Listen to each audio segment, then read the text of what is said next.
The amount of time Scott takes to have sex. Oh, that's way too much time. But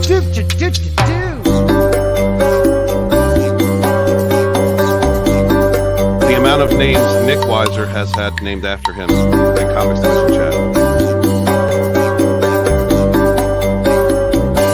Dick's Division. Yeah, where's the Dick's Division?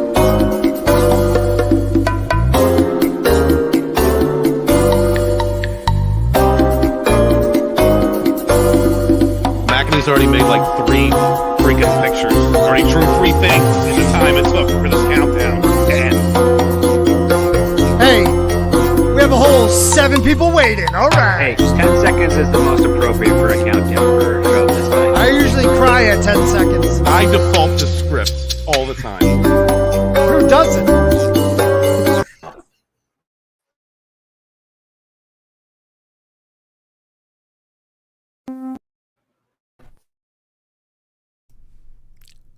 Molding 2 of my intros into one.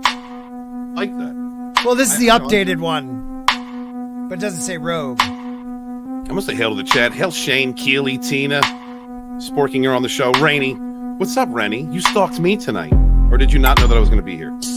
She probably didn't know you were going to be here. Yeah. That's the truth. That's the truth. What is going on, everybody? Grumpy Old Ninja. And Machini90 with 75 different posts. I love it. Joe Kim, how is everybody doing tonight? Oh God, that's a scary face. Oh, that's even scarier. Oh man. What is going on? Good evening, everybody. Good evening. Good evening. Good evening. Rennie screams Scott. Not many people do that.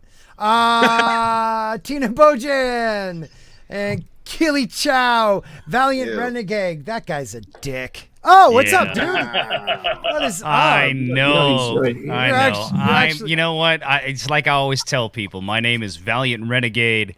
I am a dick, and that is hashtag my truth. All right. God, your voice is so please don't silky start with smooth. that, please. That voice is silky smooth.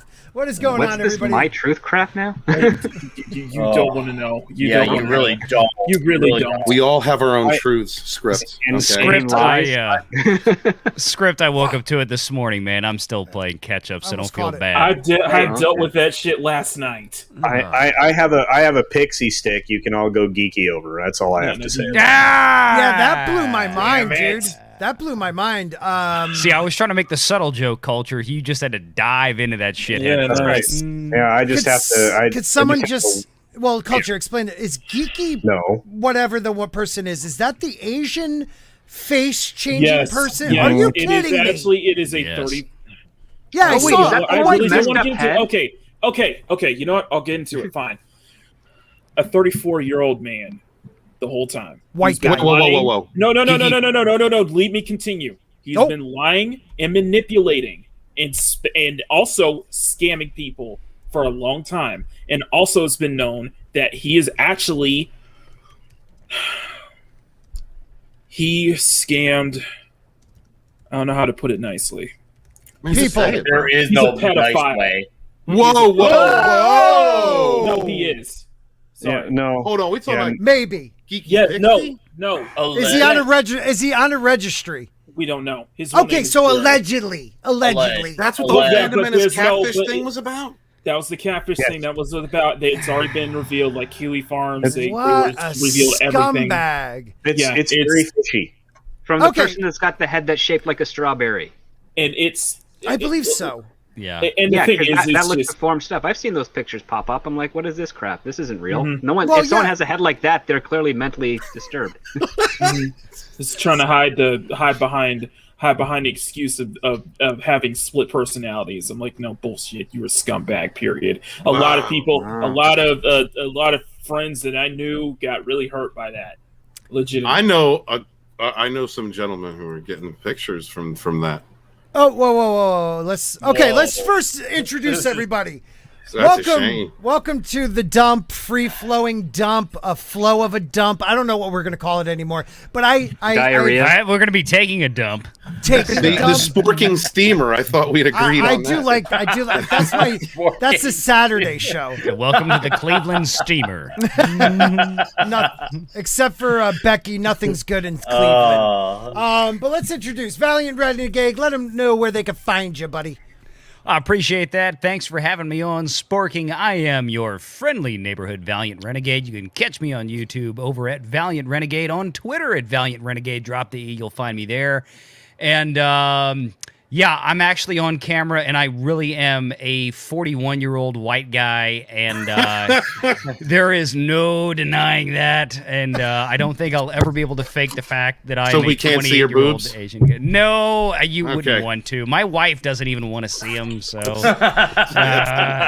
Yeah. I got you. Yeah, Becky. Only good thing from Cleveland or Ohio in general is the Rock and Roll Hall of Fame, the Football Hall of Fame, and you. That's it. The rest sucks. No offense. I lived in Pittsburgh for 7 years. Not much better. Wait. Drew is also in Ohio, as is Justin Proper. Like I said, and Becky Amanda is the Gilliam. best thing. Becky's the best thing that came out of there. Double down on it. Just double down. I love Becky too. Actually she's on my visit list when I'm there in September, I think. Yeah. Oh, that's awesome. But thoughts and prayers out to our buddy Drew right now. Something might be going on. Hopefully he's okay. Mom's okay. Everybody's okay. Plot twist. Scott is an 18-year-old Asian girl. Damn it. He figured me out. Next up we have Makini90. How are you, Makini? You know what? Let me pull on something pleasant for you. Yeah, Oh. Please do. this is from this Ooh, is toxic. Yeah, Bubble toxic. gum. Beautiful, dude. What she does best. Yeah. And yeah. Just a learning lesson for you, Makini. In the first 3 minutes, you really don't say anything other than Fredo instead of pedo, because they will they'll demonetize you. I know. Well, oh, then you screwed me on purpose. Is that what you're saying? Yeah. What else can I say? It's the dump. Fredo, Fredo. you know, Lucky Charms. I don't know. Okay, but show us a little bubble gum, my brother. Here's this. Ooh. Everybody showed up on. Everybody showed up to the stream early. I appreciate it, guys. Nice. You guys are incredible. You're doing some stuff. great work, man. You're doing some I great got work. a lot of stuff going on today. I got a lot of stuff going on this week. I'm doing a lot of stuff right now. So this is just too much stuff. I'm constantly pumping out content right now. So That's awesome, man. that's awesome. my introduction. There you Make go. sure to follow Makini. Next up, you might know him as the Asian lover, Script Doctor. Get me off the screen. No need to be this straight. Oh man, I have to say, Scott, the fact that it's been revealed that you're an 18-year-old Asian girl, you really committed to the male role with that whole vasectomy thing. So I did. Props. I did. Really I props did. to that. I literally got the change and then got a vasectomy. Yeah, that's going all out. I love my art. Yeah, you're really committed there. I'm busy. I'm currently working on 3 projects at the same time right now, so that's why my channel's kind of on my suspension, not YouTube suspension terms. But yeah, I'm happy to take a break and talk whatever with you guys. Love you, man. Thank you for being here tonight. Who's somebody I don't love? Stephen Walton. Hey, I'm the artist formerly known as author Stephen Walton. How are you guys doing? Okay, Prince. Thank you guys so much for being here. Much appreciated. Please hit the like button and share out the link. My channel, just like Scripts, I'm very busy at work, so I'm going to be putting up as much content as I can. Please support all the wonderful rogues, Scotty, Culture, everybody on the panel. Nick Weiser, great person here with us tonight. And support your favorite YouTubers for me. Love seeing all you guys in the chat. Thank you so much for all the support you've given me over the last few years, and I look forward to providing more once my work slows down. I'm going to be moving here soon, so I got a lot on my hands at the moment. Thank Rock on. Hey, only onward and upward. you. But Always. we have a celebrity of the Dicks division here tonight with us. We have the great Nick Weiser. How you doing, my brother? I'm good, man. How are you? Fantastic. Thank you for coming on my channel. Oh, it's a pleasure. Thank you for having me on. This is great. But anyways, I'm familiar with a few of you fine human beings here. I'm very decent, very decent.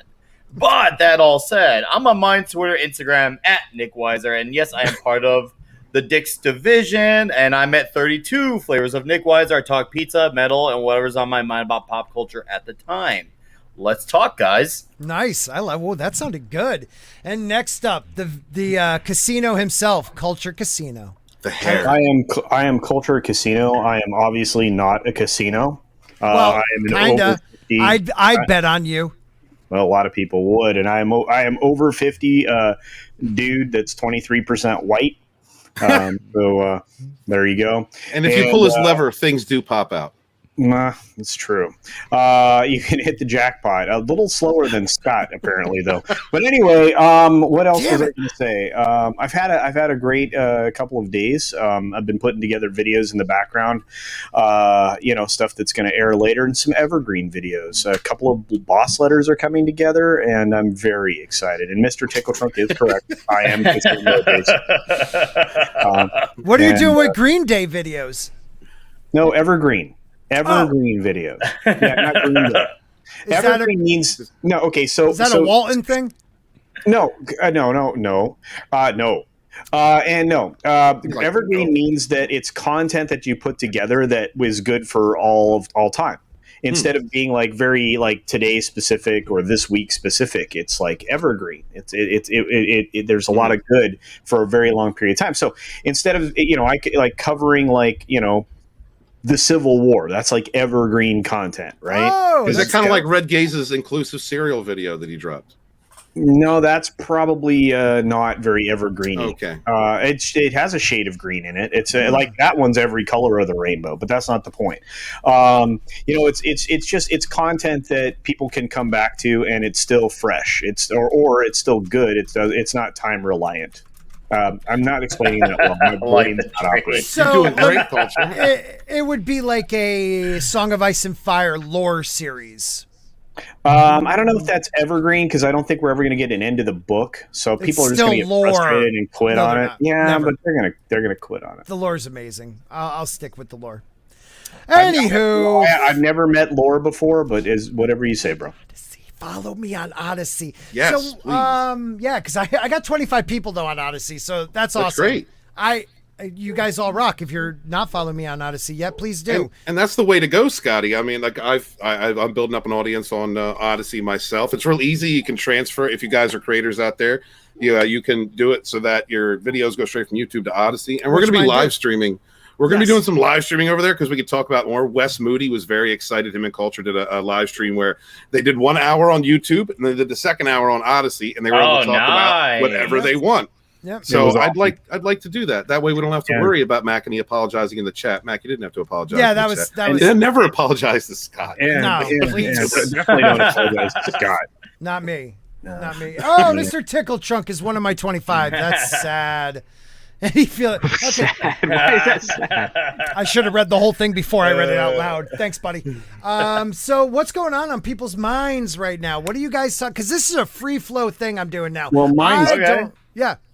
Mine's is a great platform. I suggest everybody, go over there. Get on Minds. Minds is good. Yeah, that's what's on Minds. I'm on Minds, I think. What are the best alternative Culture? Alternative social media. What is the best right now? Culture than Nick Weiser. I think if you want to earn crypto, I think Minds is because you can trade it with Ethereum. Ethereum's a pretty stable cryptocurrency. And again, I mean, you need to pay attention to what those things are linked to, because and know the difference between coins and et cetera, and tokens.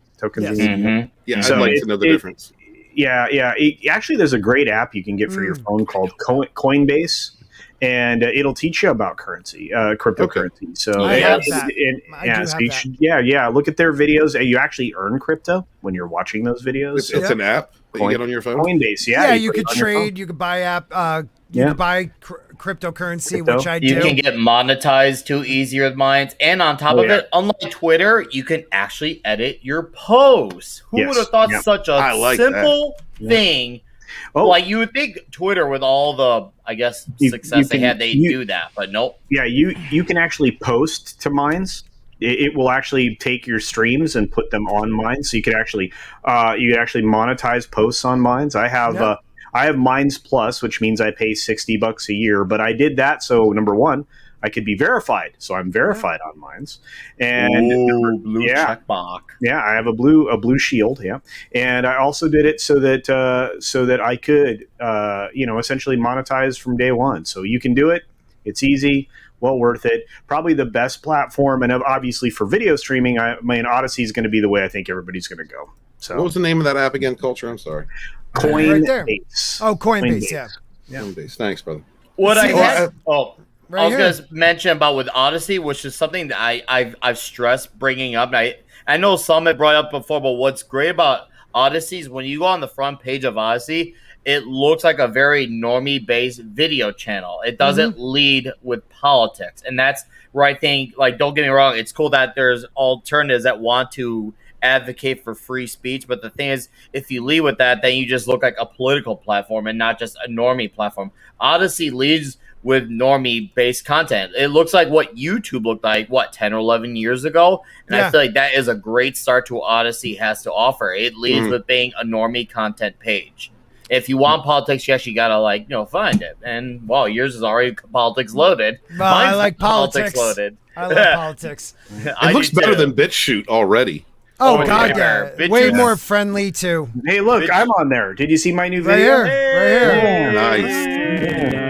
Yep, I flops in the future. So, what's the difference? If I'm on there, I can't remember. Okay, I will. But what's the difference between the 1 diamond and then these box of diamonds? Level 5, level 1. What is that? Yeah, I'm small and they're bigger. Thanks for pointing that out, Scott. Appreciate it. Well, your whole life has probably been that. Look at that following. Look at that guy. Look at that. He's the whitest man on Odyssey. 4 followers. Are everywhere.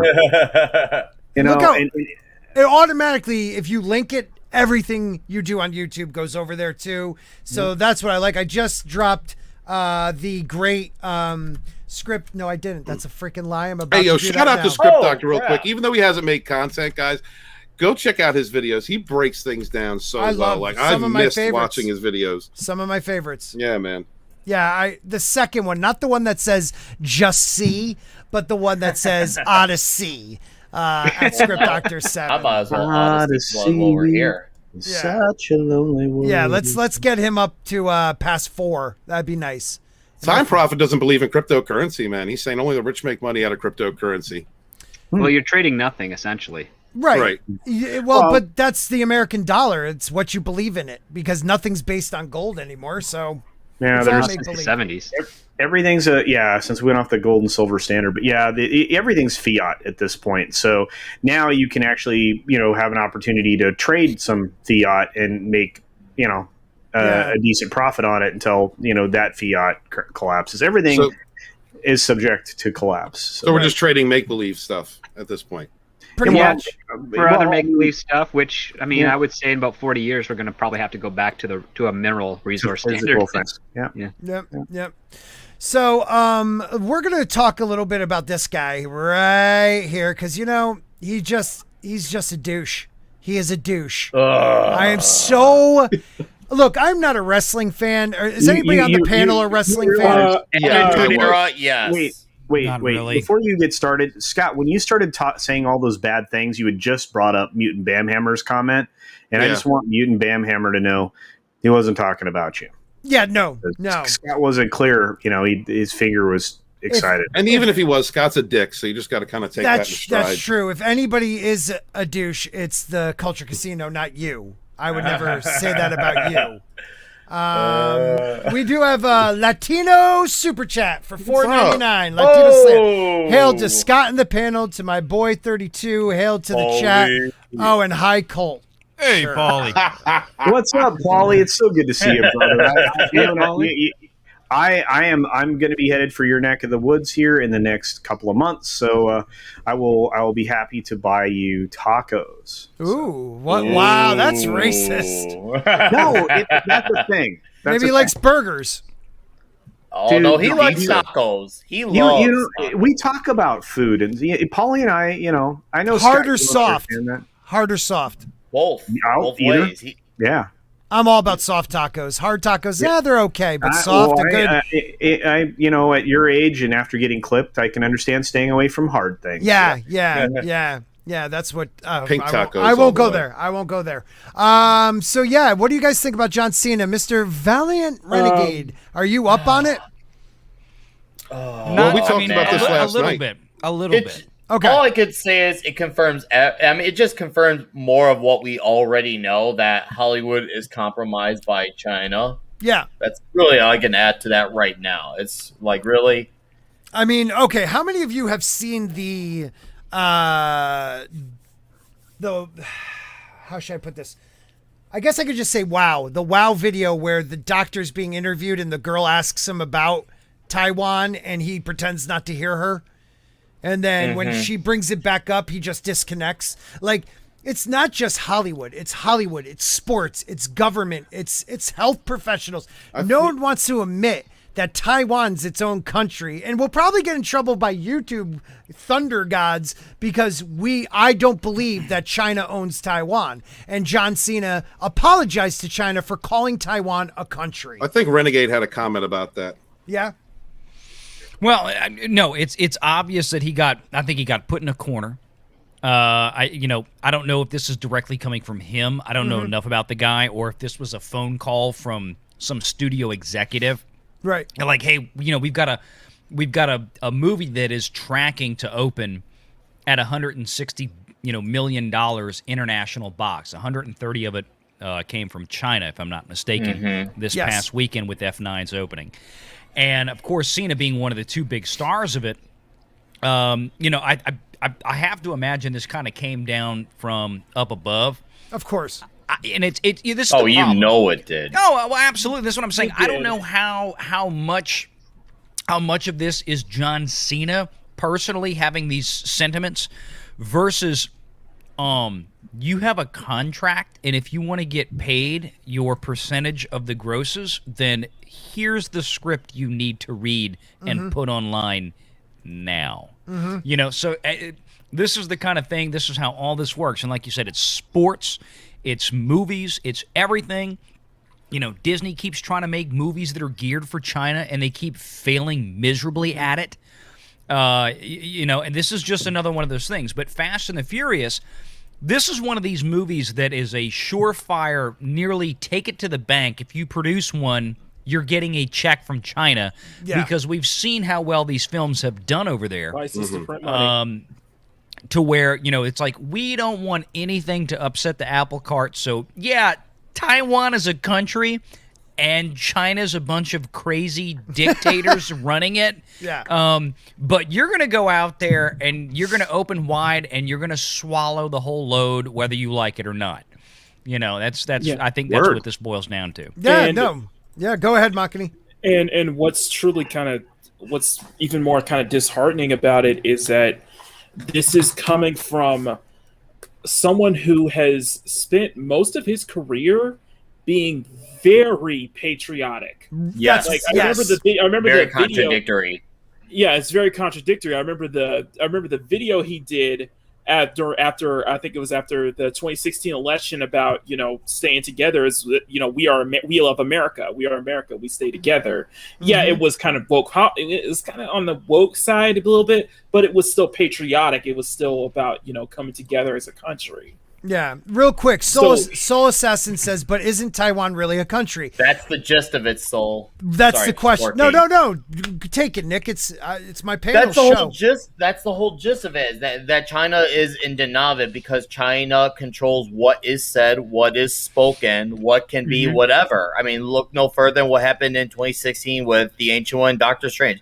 What China wants spoken, China gets. Yes. So if they decide that Taiwan is a country, then to them, Taiwan isn't a country. Yes, factually speaking, it is a country, but it's for China, it doesn't matter. It's China's right no matter what. China believes it's theirs.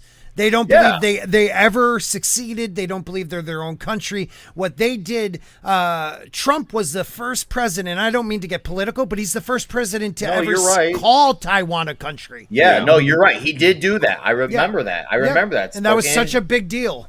It was. And I mean, he really opened, even though a lot of people were like, a lot of people who thought he was nuts for saying it now, it's kind of like one of those things where he looks like a conspiracy theorist at the time, but given enough time, you're like, oh, hey, he had a point. You see this whole thing come into fruition with Hollywood and China. Absolutely. It's the conspiracy becomes true when you give it enough time. And the proof is in the pudding right now with John Cena being the patriotic image that he does. He had a chance to not say anything. I don't care if he had to say that. He should have just got off promoting the movie. He should just say, you know what, I'm done. I'm packing my bags. I had a good run in wrestling. I had a great run in Hollywood. I can't stand for this, especially with the image he puts on. Apparently, he's supposed to be that way in real life, and I do know he. And hey, once again, small time. Cena has done more Make-Wish visits than anyone. Yes, he was put in a good spot, and I'm not going to deny the truth of that. He does seem like he's a genuine. That he should have then. This should have just been his swan song, the same way Gina Carano left and went on. And somewhere the thing is, and the thing is, Nick, was that when you were bringing up the whole this, people were thinking it was Trump was being like a conspiracy theorist until over time it happened. Over time, people started believing that. Yeah, I would say it wasn't over time for me. It was when the whole things about China. It came to surface when the whole culture knows what I'm talking about. The whole Blitzchung incident with Blizzard. When you had a Hearthstone player who came out and said, freedom for Hong Kong, revolution of our time. And then also that led into the whole, the Rockets general manager being LeBron. LeBron. And then you had the Rockets general manager being censored for basically saying, being pro Hong Kong. Right. Yeah, I could kind of agree to that. Here's the thing, though. For guys like us, we catch on to that thing a little bit easier because it's more of like a radar sense for us. But for the normies, it takes a bit longer for them to catch on. Right. And that's why I feel like the normies are catching on more and more as of recent. Right. Yeah. Culture. What do you have to say about it? Nothing. I mean, we just keep hammering away on it. This is, again, I keep trying to reiterate this, and to a certain extent, I know Gary's said the same thing. A lot of us have said the same thing at this point now, which is this. We're responsible for getting this information out there, for talking about it, to exposing normies to it. It's why the platforms that we are able to be on, YouTube, Odyssey, wherever we are, we're contributing to a discussion that's been essentially not allowed to occur anywhere else. Right. And they're going out of their way to try to even mute what we have to say. Right. So and when it comes to something like John Cena, I mean, this is a guy who portrays himself as a fan of the military, a backer of America, et cetera, et cetera. I mean, he's leaned into it in his wrestling. He's leaned into it into his film stuff. Mm-hmm. And, this goes counter to anything. Now, he probably, like Valliant Renegade suggested, had to swallow the pill, we'll say. The pill. Whatever it was being served up. Yeah. Because it was a suppository. Yeah, I don't know, but the studio that went the wrong way. Yeah, the studio probably put him in that position. Well, can I ask a question real quick? I'm sorry, Culture, but okay, so let's say they came to him. Let's say that the studio came to him, which I agree with Renegade. The studio came to him and said, man, you have to take this back. You have to apologize. John Cena's brand is patriotic. A lot of people from his wrestling career on love him because he's a flag-waving, military-supporting American. Don't you think he should have stopped for a second and say, okay, massive franchise I'm in, but my brand will take a massive hit. What do you guys think? He should have thought that. I agree with that 100%. He should be, but this shows you, though, even with his position, he is compromised. Mm-hmm. Mm-hmm. Yeah. Well, here's the thing with the brand. You have to realize that a guy like Cena, let's consider this what it is. This is pretty much, at least financially, the pinnacle of his career. He's being advised by agents, by attorneys, and all this kind of stuff. You talk about Cena's brand. Yep. Well, you have to look at it from a fiscal perspective. And the fact of the matter is that right now, these Fast and the Furious movies, this is the biggest piece of his brand. Absolutely. There's nothing else merchandising contract-wise, I would imagine, that John Cena has that is going to produce the kind of gross revenues that this will with the Fast and Furious franchise. So let's say he gets $10 million or $20 million guaranteed, something like that, for doing this film. He's also getting a piece of the box on the back end. Right. You know, in addition. So when you look at this, he's probably going to be walking away with this with a good box, $40 million. So what else is John Cena doing for his brand? This is it. This is his lifeblood. But see, and you're not wrong on a lot of that. And I want to say this because most people misunderstand what China's box office actually represents. This right goes here. back to Right here. They take 60% of it. Absolutely. I mean, Forbidden Ruin says it. Actually, it's more than that. I thought so too. Under 2012, in 2012, the takeaway for American for American revenue from the net receipts and gross in China was 13%. A trade deal that included film releases, et cetera, was negotiated by Beijing Joe Biden with at the time to get that increase to 25% of net revenue. That was in place. I'm not sure how much more that was adjusted under the previous administration, but it had been to that extent through 2017 at least.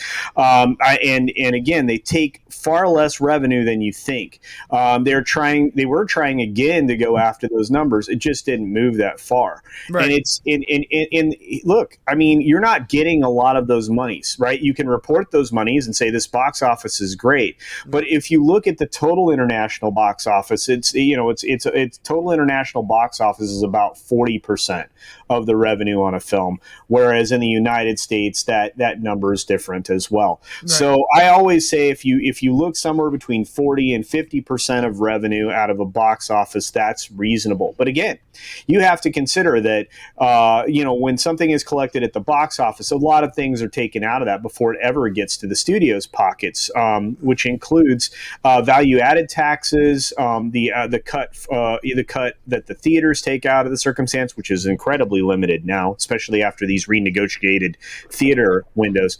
But there's far less at this. And speaking to what Valliant Renegade was talking about, he's not wrong. A lot of these stars can get some back end money, but usually they try to keep that to a minimum because it would expose how much they really make. You have to consider Hollywood is a giant laundry.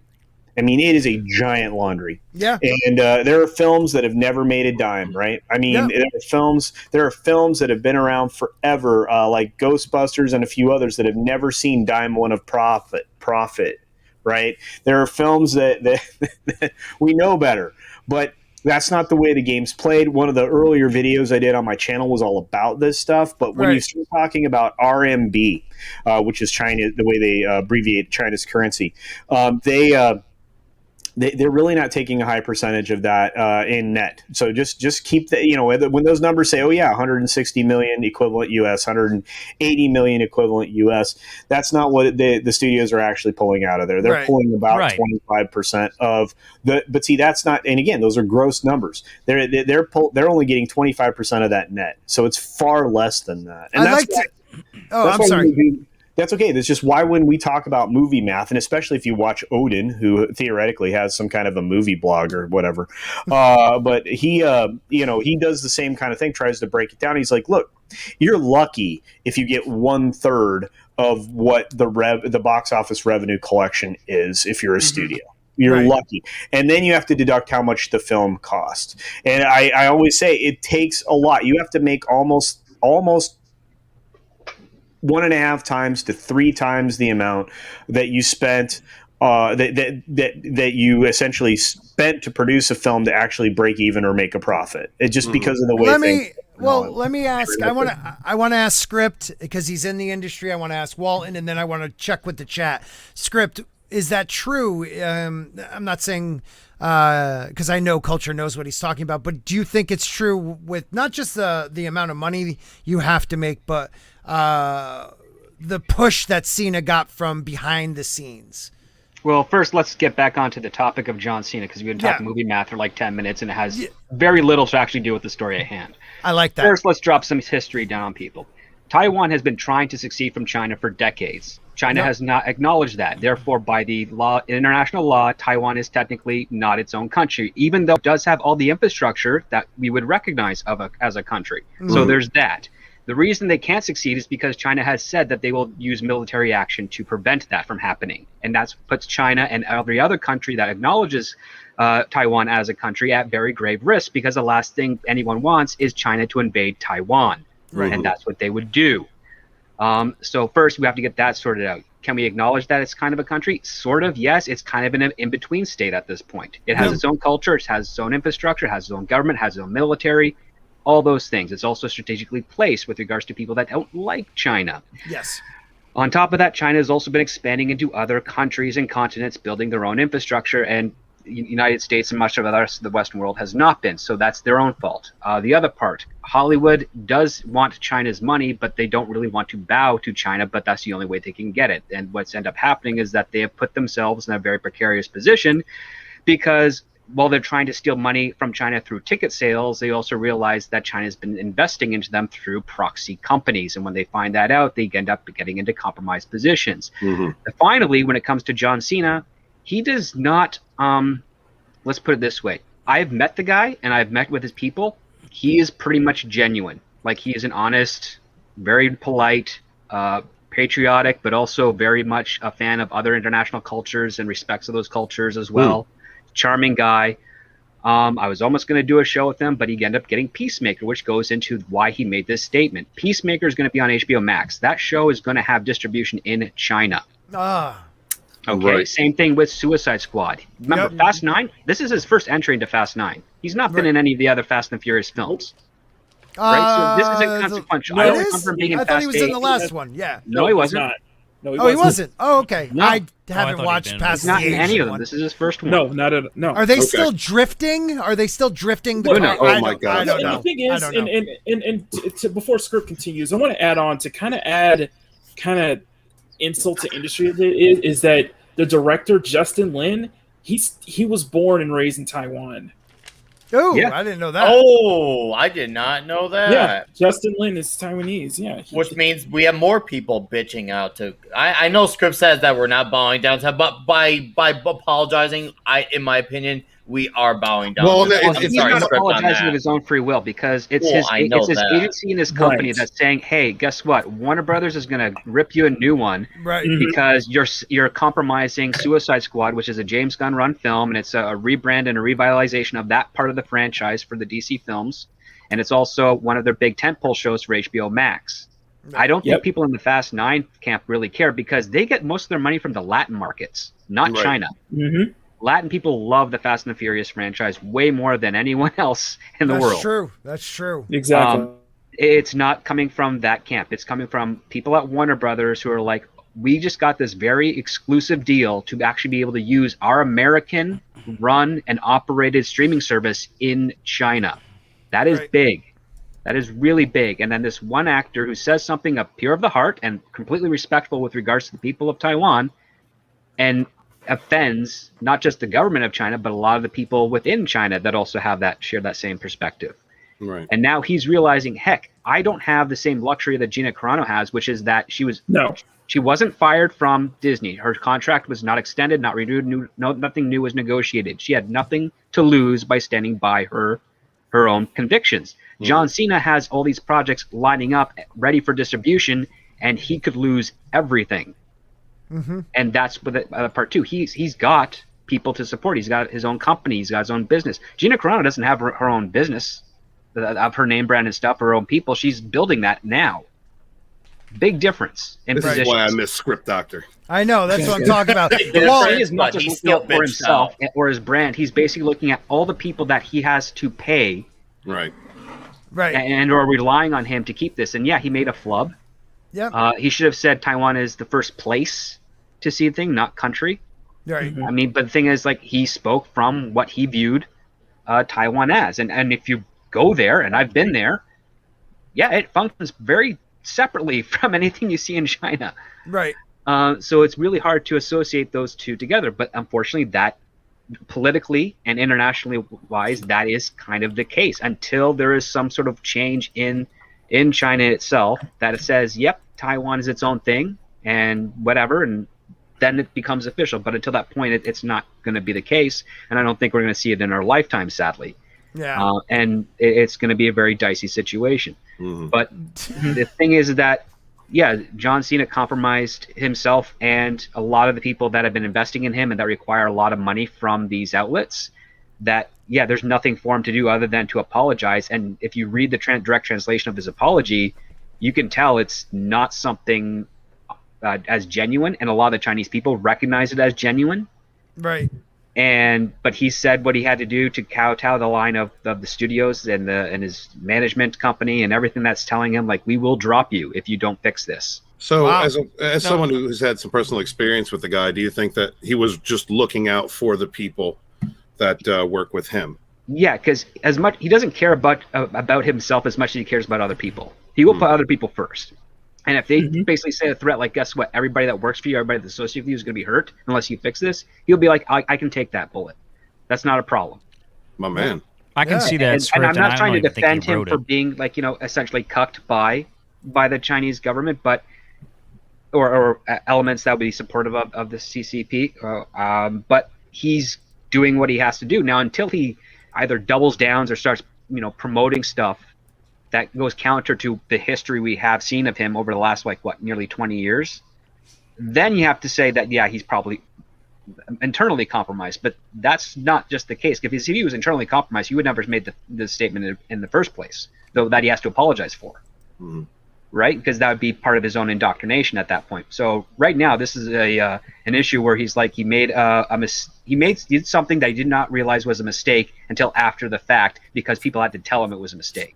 Gotcha. All right, Right? You have to go for it. What's the That makes genuine sense. article first? The initial statement or the Right. second one? And I'm like, Well, I will lean to the initial one first because that's kind of who he is. That's Yeah. how Right. we've seen in examples. And now he's doing the apology because clearly he's upset enough people that he to has warrant to. that, and he Right, has he to look has out for the to. people that are within his own industry, and especially those that work for him, to keep their heads above water. Because the last thing he wants to be is the guy's like, oh, I'm going to double down and screw everybody else who works below me, because because the other part too is, like, you do something stupid enough in Hollywood, it's not just you that fails or that gets blacklisted, it's everyone that defended or associated with you as well. I love having you on the show, man, because you really do. You put it perfectly. Walton, did you have anything to add to that before I want to do a couple super chats, though, real quick. Bone with a Doomacorn. Come on, Doomacorn. Mac. You all right? Doomacorn. Hey, come on, Mac. Ooh, you held that note for a bit. Mexican Iron Man 999. I love seeing Mexican Iron Man's name in my chat. I don't know, going back from the old school, like, chats with Gary and all that, just Mexican Iron Man, having him in my chat. There's certain guys that pop up in your chat that, like, TT and just other people that, like, wow, I've been talking to these people for years now. He said, I tried to super chat my last comment and YouTube blocked. If hail the panel. Wow. Well, hail Mexican Iron Man. Thank you very much for being here, brother. Chinese asshole. Yes. And Mr. Tickle Trunk, you didn't even have to pay for this one because I was going to bring it up, but thank you for the Canadian $2.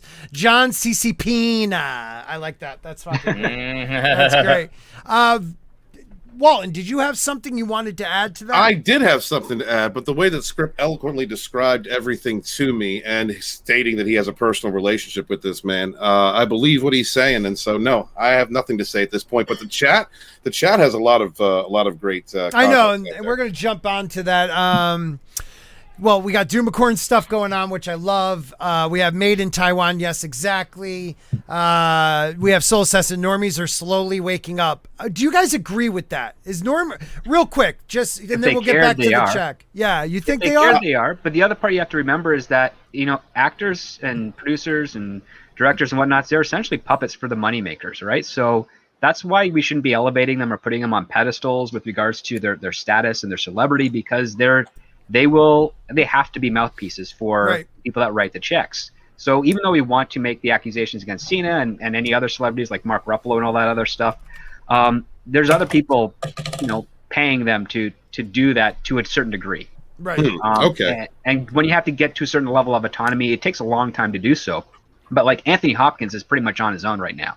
And if you listen to some of the stuff that he's saying, he's like, actors don't need to speak on these subjects. We need to act. Right. And that's kind of like where you're going to get to the almost honest approach. Same thing with like James Woods. He doesn't care anymore. No, he doesn't. He does not. Hey, real quick, culture has to bounce. Culture, what do you think about that? Are normies waking up? Yeah, I think so. I think I said as much earlier in the chat that we had. I think that it's largely because of the people that are here on these platforms, including Odyssey. But and again, you're 100% right when it comes to scripts. Jeez, to scripts. Insights, that really help, tenor a lot of overreaction as well, because it would be really easy to go off more than half cocked on this, and so that's right. That's something we need. We need more people who have different insight. The more voices you have, the better, because it informs your own opinion. And I think that a lot of people are not.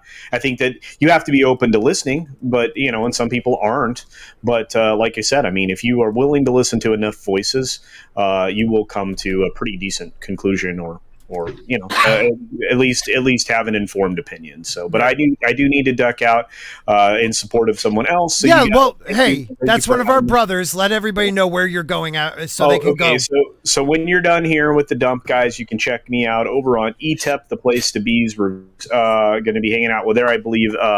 Mad Mardigan's going to be there today. Oh, that's awesome! So it's going to be a good show, and and you guys make sure you give VR a hard time because he deserves it. I'll see you guys later. Yeah. All right. Bye. Mad Mardigan, the guy who tried to call me out on my own freaking channel. Great guy. Welcome back, buddy. Never. Valiant Renegade. What do you think about it? Normies. Well, just real quick, I think what Script said, I buy it. It's spot on. And like I said, I don't think this was, this was something that Cena probably didn't want to do. This was something he was told he had to do. And that's the impression I got. So, I think people, I don't know. I don't know anymore. I hope people are kind of starting to wake up to reality out there of what's going on and how this has been trending for many years. The thing is now, I think there was such a push so hard, so quick, that it jarred folks, especially in the last 4 years or so, that they really kind of got woke up to it. And I don't mean woke in the stupid woke way that really means asleep. I mean, you're actually waking up to frickin' facts and reality and seeing how this is playing out. And I think people are getting frustrated with it. And I know as much as Hollywood right now probably wants to, be able to hide behind lockdowns and things like that to where the theaters aren't open and people aren't doing this and that. I think a movie like this that's going to generate a bunch of box office really makes them look stupid when they try to come up with these excuses of why this failed and that failed. So this has to play itself out, guys. Yeah, I hear you on that, man. I hear you on that. If I may, for a moment, I think that a lot of the normies waking up also has to do with we went through a prolonged period of hyper politicization and everything. I was speaking with Abu Nas a couple months ago. We were talking about the election behind the scenes, and he said you're going to see things calm down since there was a change of the guard, and we have seen that. Most people are just laughing at this point. At the current administration, but crying at the same time, and crying. But we've seen the tension has dropped, and when as that tension is dropping, people are becoming more aware of what's going on around them. And I would really hope that has something to do with the awareness as to what's going on in politics, world events, or things that are happening around us socially. And I think that also adds to people just taking a closer look at events and not just looking at them in face value and becoming instantly polarized one way or the other because of their political leanings. Nick, do you agree? I do agree that people do have calmed down to a degree, and here is why. And it's because of, once again, as I've said many times on Yelling at Parked Cars, it's because of the perception of the media. The politics are pretty much, it's back to the status quo. It's the system is back in place. They do what they want, back in business. They have the media on their side to control the perception. And it gives people who are far leftists this idea where they can do the equivalent of putting on their blinders and then say, okay, there's nothing to see here. I can go to sleep for 4 years and then I can care again in 4 years or 8 years. And it's amazing how just that media perception. That's why I always say that the media is an even bigger problem than the politics themselves, because they control perception. We literally saw a burning building on national TV and they called it peaceful. Then you saw a pointing finger on TV from a guy from a band called Ice Earth, and they called it insurrection. Oh, please tell me, have you guys seen the video? There's a couple different ones. That's even worse. But of like the George Floyd memorials where people are talking about reforming the police, and there was a drive-by shooting at the same goddamn time. Oh my Lord! Oh my God! Right. You gotta watch it. You gotta watch it. I'm not gonna probably show it because YouTube. That'll be an Odyssey thing. The guy is doing a reform the police news report as a drive-by shooting happens right behind him. So tell me how you play that one off. They do try. I'm going to read his apology. Okay, so all John Cena did was call Taiwan a country. John Cena apologized, and he did it in Chinese. So Mandarin. This is... Well, Mandarin. I'm sorry, Mandarin. There's many It's different Chinese. languages in China. Okay, it's Chinese to me. And Mandarin's one of the most difficult ones to learn. I thought Mandarin... Isn't Mandarin the official language of China? It's one of the southern coast and around Cantonese is the slang, and then there's a couple other languages that are also difficult. Okay, because I know like Italian, Florence is pretty much the actual Italian language. Anyways, Cena says, "Hi China, I'm John Cena. I'm in the middle of a Fast and Furious 9 promotions. I'm doing a lot of interviews. I made a mistake in one of my interviews. Everyone was asking me if I could use Chinese. Movie staff guy gave me a lot of information, so there was a lot of interviews and information. I made one mistake. I have to say something very, very, very important now. I love and respect China and Chinese people. I am very, very sorry about my mistake." He continues, profusely apologizing. I apologize. I'm very sorry. You must understand that I really love, really respect China and the Chinese people. My apologies. See you. Okay. I mean, I guess like maybe in that culture you add a little extra very, very sorry. Some hyperbolic nature That was an to some of the apology. Asian cultures. So pandering. Yeah, Nothing wrong with that. It is, but it was probably an apology written by the CCP, handed to his attorneys, and said, "John, here Probably was. This looks like Probably it was pre-written. Say, okay, this is what you're gonna say. I mean, we already kind of had an idea that was that way with law celebrities in general. And once again, when Gina Carano talked with Ben Shapiro, she said they had a statement written for her on what they wanted her to say. Because a lot of those statements, if you piece it together, they came out very similarly written and worded, especially where they talk about how they are going to do better. People should have put the pieces together then, but it's sad that it took for that to be the confirmation. But I feel like this is a different variation of just another pre-written statement. And I mean, I'm not going to deny everything that script says. I'm sure every bit of it is true, but I still call it a bitch move, because the thing is, if he's another guy that backs down to this, who eventually is going to stand up? How much longer do we have to wait till this continues to get worse and worse and worse and worse? But if we keep looking for an excuse to defend why they had to do it, no one's going to do it eventually. No one's ever going to do it at that point. We keep giving someone leeway. I think the situation is much more grandiose than we're giving it credit for. I mean, for us in our seats here, and we look at something and we have an opinion, rightfully so, and we have a feeling about that opinion. Now, we've seen China be responsible for pretty awful things, and proof of those things. So still. But this guy's between a rock and a hard place. Sometimes you have to apologize for a greater good.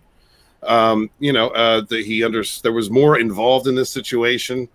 Of course, I'm not denying that. He had to make an apology, and it had to sound as sincere as possible. As far as it being written by CCP, or probably someone who is aware of the CCP and the way the Chinese people would have taken his apology. So, oh no, Steven, I don't doubt the CCP had their hands involved. My opinion, the CCP, if this is an apology that the Chinese people wanted, the CCP was involved. Someone, not maybe directly, but definitely indirectly. There was someone that knows them. They control their country with an iron fist. And if someone's going to apologize, and this company from America wants to make sure they keep making money, well, then the CCP will tell them exactly what to say. Like, it's got to be it's had to be gut wrenching for him, considering his character, and the proof's in the pudding, his actions and as far as how well he presents himself, what he supports and what he says. So it had to have been. He was inspiring things on Twitter long before Gina Carano did. Exactly. Oh, yes, he did. What I'm thinking is, I'm not like you said, Script. But the other part too you have to remember is that in the last 100 years, the majority of world society has forgotten that actors and celebrities trade their agency in for agents. There's a reason they were called vagabonds centuries ago, because they would do anything for a meal and a buck. Yeah. All right. And, real quick, I'm sorry. As long as they can perform, and not a labor job. Right. Valiant Renegade, excuse me, brother, has to bounce. I am just happy you got to hang with us for like an hour. That was a lot of fun. You are always welcome back. Please let everybody know where they can find you again. And thank you again for coming, buddy.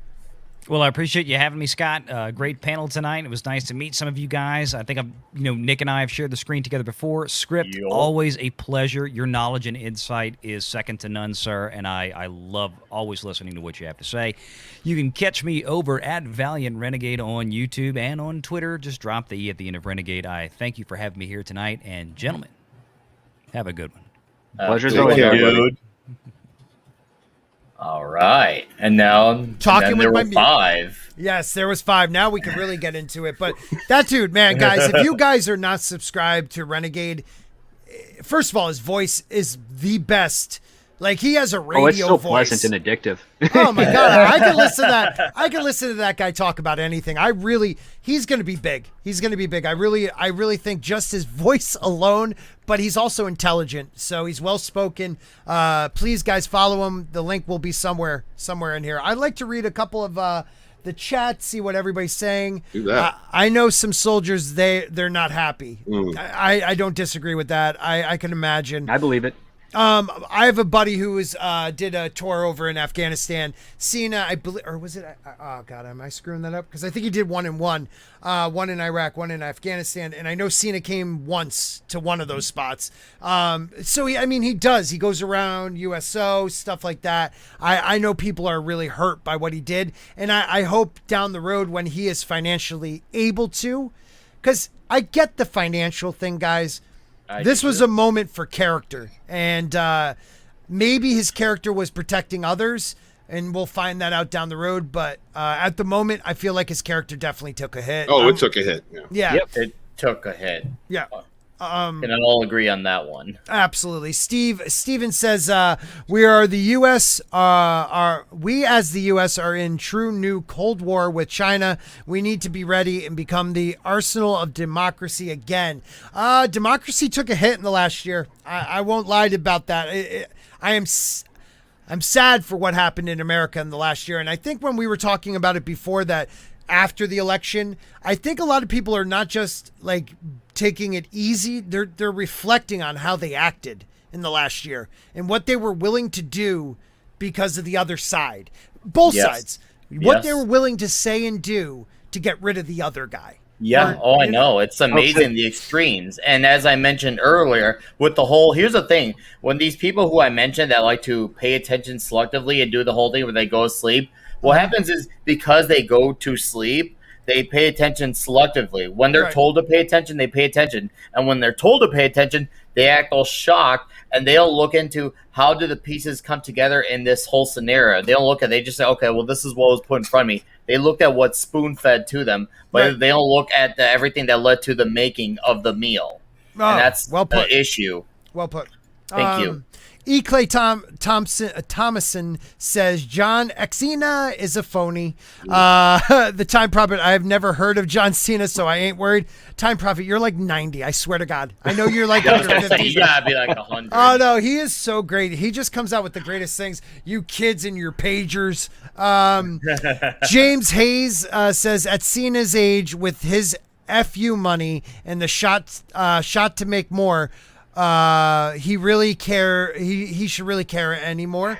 He doesn't have FU money, man. Not so yet. Many people in Hollywood don't have FU money that you think do. They don't. Right. They got so many people they're paying for, right? Not only that, it's just like I always laugh at the term Hollywood elite because I've worked with these people. None of them are elite. Right. Like you see Cameron Pasha on there, who's a great guy on all the other streams. You don't see him wearing like $500 suits. Right. He's wearing like sweatshirt, casual clothes and stuff because that's what everybody does. That's what they have the money for. That's what they want to spend it on. And like I've been in conference rooms where people who are very notable in Hollywood have come in literally with holes in their wife beater and sweatpants to do a meeting. Wow. Like it's only on the red carpet do they dress up, only for award shows do they dress up, only for interviews do they dress up. And they're Behind not the buying scenes, that they're stuff. scraping together every dollar they can for whatever it is they need. Some No of the people shit. that you don't understand, like not just with the payouts that they get from studios, but at minimum 50% of that is taken in state taxes. So who would have FU money? Would Robert Downey Jr. have FU money? I would No, think so. I know but he doesn't. Most of that goes into his production company, Team Downey. Who His wife doesn't does? even have FU money. Who has FU money? Probably you think? probably like Chapek and Iger.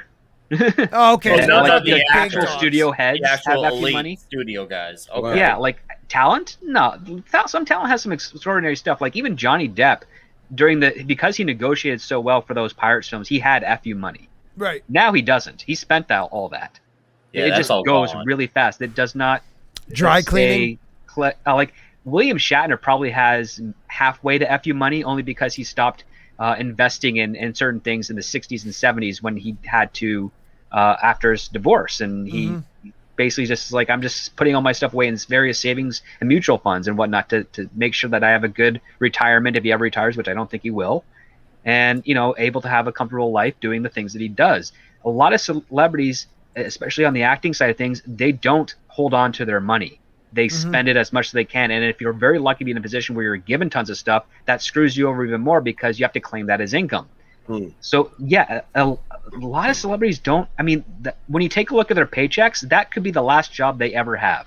Right. So if you see someone that's making a movie for and they're getting paid like $5 million for it, that probably could be the last time they'll ever work again, depending on the reception of that movie and what they do within the industry on relationship-wise.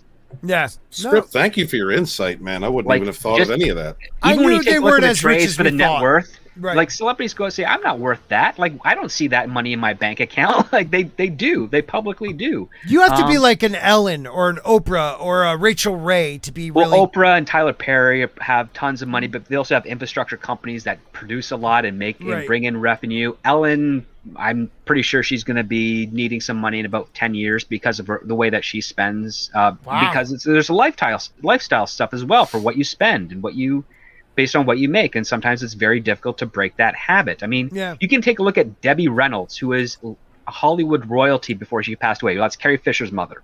Right. When she divorced Eddie Fisher, she had to marry some other rich guy just to maintain her life of style of living, and a financial cushion for her kids. And she didn't love the guy. Right. I know. And that's sad. Hollywood royalty at the peak. Yes. Right. So that's something you have to remember. Like these Judy people Garland. are not as rich as you think they are. Yes, they may be richer than you, but they spend so much that they're probably not going to have as much savings as you when the end of their life comes to when they approach the end of their life. So it's like I'm working on 3 films right now, 3 independent films, and they pay well, but that money's not going to last me more than like 2 years if I'm lucky. Right. And it's not because of just the normal expenses, it's the taxes, it's the things I have to, purchase for basic living, and especially in Canada. Like it's not all as much of a luxury as you can. That's why they have there's so much issues with regards to unions for royalties and payouts for distribution and stuff, because those checks keep people able to pay their bills. Right. And that's the only beneficial thing that most of the unions in town have, is that they make sure that you keep getting the money that you earn on people who are constantly selling your work through generational sales. Right. If we didn't have that, we'd all be like William Shatner and the rest of the original series of Star Trek, where you get your 3 payments for your repeats, and then that's it. They haven't seen a dime from Star Trek on that show since then. Right. They've only get that from the films and their appearances at cons. That's just the way it is when you didn't have proper people collectively bargaining for you. And even though I don't agree with everything some of those unions do, and especially in other unions in other industries, there are some uses to it that are needed in order for people on the talent side of things, in order to have a living and have a job. I mean, there was an actor from the Cosby Show a few years ago who we saw working at Trader Joe's. That's average. The son. That's right. average. Man. Malcolm Jamal Warner. Yeah, Yes, that was thank you. sad. Wow. That was sad. But that's average. Real Scott, quick. when you're done, I have a question. Yeah, real quick before I lose these on StreamYard.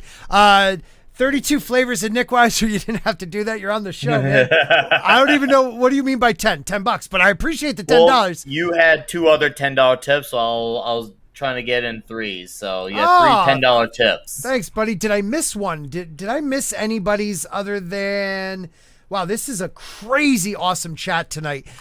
Terminus S for $2 says Nick Weiser flavor number 38, John Cena's Wu-Tang Poo-Tang.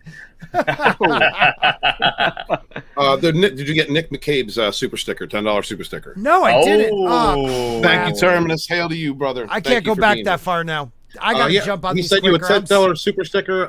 It's a little fox that's waving 2 fans with hearts on it. I got to find it now on the YouTube side. Walton, you go for what you got to say. I at least have to look at it on the YouTube side. Well, for everything the script was saying, and he would also mentioned earlier that a lot of these actors say things because the money men want them to. And is that true? Like some of the crazy stuff, some of the crazy quotes that we've seen them say, the positions that they've had, are the real villains here the money men behind them, the people that are paying them? Are they the ones that have these crazy positions, and that these actors are simply trying to get jobs or stay in the good graces by saying some of the things that they do? I wish it were that easy, but I mean, in some cases it's the money men. In some cases it's the people that think they're working on behalf of the best interests of the money men. In some people it's your Ivy League recent graduates that are given early tier jobs, and they start to spew the narrative by like what the current the social climate is like, so that Hollywood can feed into that and then follow the trend and do what they want to do.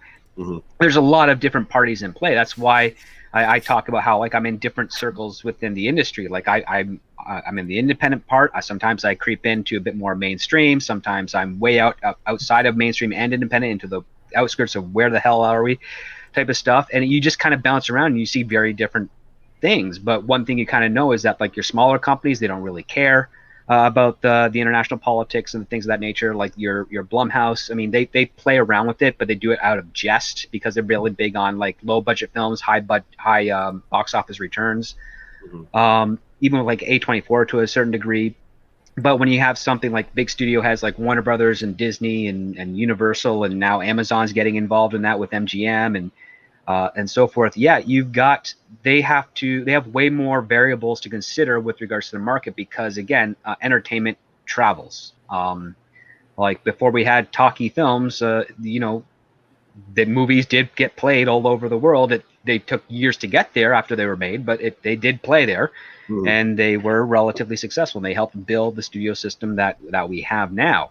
What we're seeing here is, I think this would be kind of like the third generation, so to speak, and the generation is more like on a 50-year or like a 40-year scale of divide instead of the traditional 25. So like your first generation would be like your 1920s to your 1960s, and that's like, you have your film noir, you got your B-movie sci-fi films, you got all this other stuff. And then it kind of peters out, because as you get towards the end of that, you have these big tentpole films. You have like Cleopatra, you got Spartacus, you got Lawrence of Arabia, like all these big budget films going crazy. Right. And then it kind of collapses the system. So another company comes in, buys up the studios, they get in new fresh blood, they create some stuff, and then you end up getting like the 70s and 80s and those great huge films. Like the 60s was your intermediate time, like the interim. Everything is kind of like changing. They're trying to figure out the new stuff. The only thing that kind of hit out of there was like the Bond franchise was its origin, and that kind of like led the way. So you got your spy and crime and thriller films, and then the horror started to expand a little bit. And then in the 90s is where you have the start of the newer generation, which I say is kind of coming to the end. It's people who are kind of handed off this legacy, and they're only kind of looking back at what happened before, as opposed to trying to see where the direction is. I equate it to like the Gretzky moment. So Gretzky became a great hockey player because he knew where the puck was going to be. Yeah. And then on top of that, everybody else on the team would protect him so that he could go for the puck. Because he never got into a fight, and if you shoved him, everybody else would start fighting everybody else, because they really pampered him. But he was a very good his methodology worked. That's why he got the great one terminology. He knew where he kind of could predict where the puck would go, and he'd be there to get it and then play it in. That's kind of like the mentality you need with all business. You got to take a look at what the market is, where it's going, listen to what's going on, then find the people of the creative side of things that are in tune with that, and then bring them in to create of such nature. And that kind of happened by accident in the 70s and 80s, out of their desperation. But it's completely changed because all those companies it's now big tech that's buying the studios now, and not people that actually sell physical items to customers. So you're talking about big tech, which sells software, which is non-material things to people to use, and it has its benefits. But if they don't have any idea or concept of like an actual physical thing to make, they kind of just take a look at it as calculated. I guess what would be actuaries, probably be the best term for it. They look at the actuaries of it as opposed to the tangibles. And that's when you end up having a business that's going to start collapsing. When you realize that you're not actually selling anything, people are going to realize, hey, I'm paying money for something that I'm not actually getting anything out of. Why am I paying money for this? And it just kind of fizzles out. And that's usually what happens by your third generation, when that generation that's in charge is not actually creating anything of new or value or pushing anything. They're just kind of like, spinning their wheels, as it were, because it's worked so far, so to speak. Wow. Thank you, brother. Jeez, man, you break it down.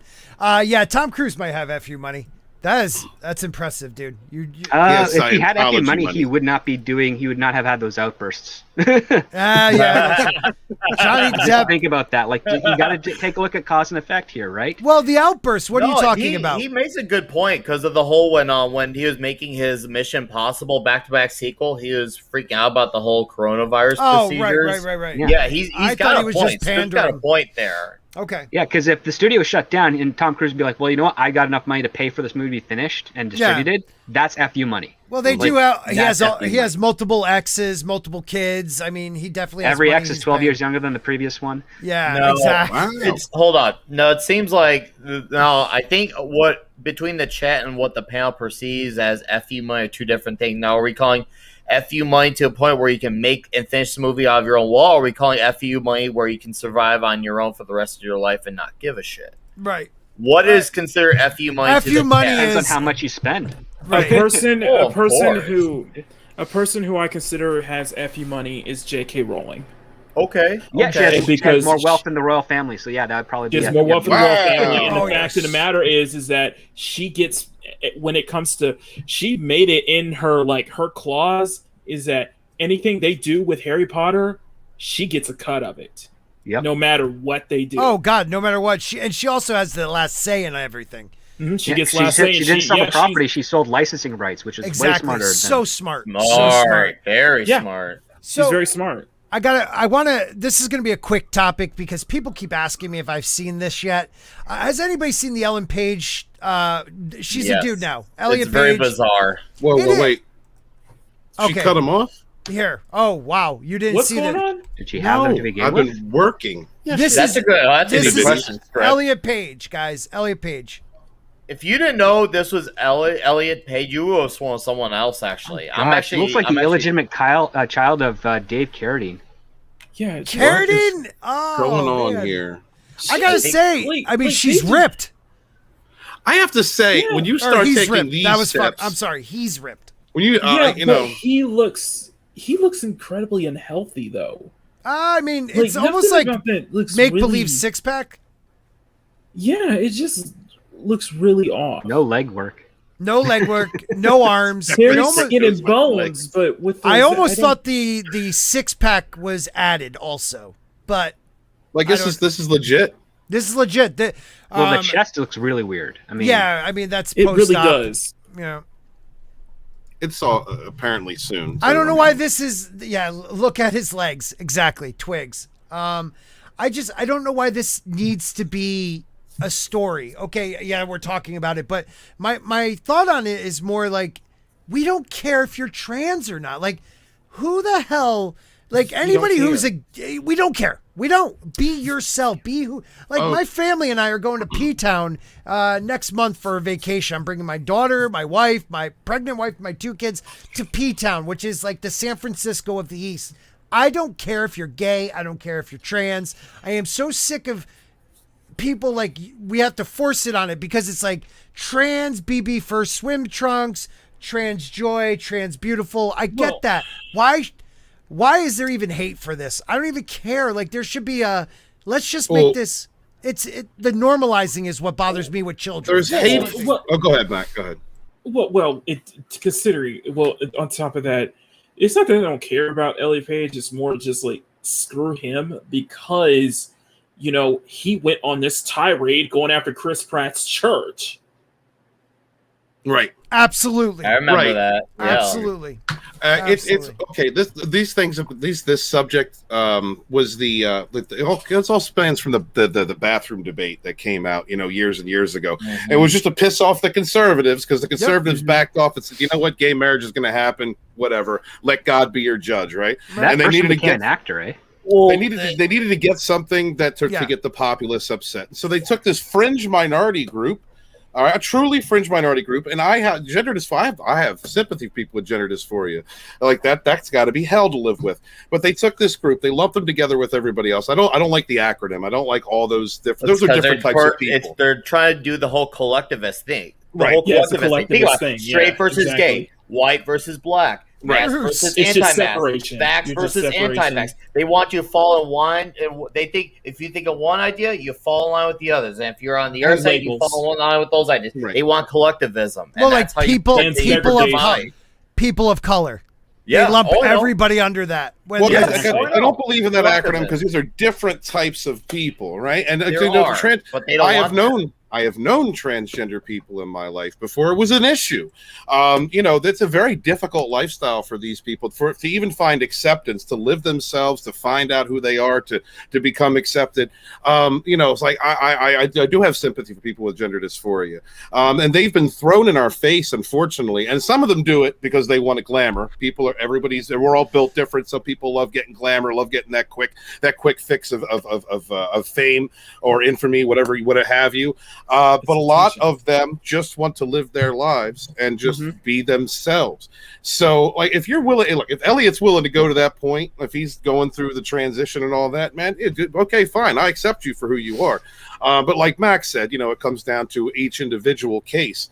What I don't like is the polarization of this person is this, so we have to hate it, or this person is this, so we have to accept, we have to back it. It's a case by case. It's always a case by case when it comes to an individual. Any individual, though, man. And I feel bad for people with gender dysphoria who are just trying to live their lives, ain't trying to hurt nobody, whose plight is constantly thrown up in everyone's face. And used as some kind of a battering ram or some kind of a weapon or shield against others.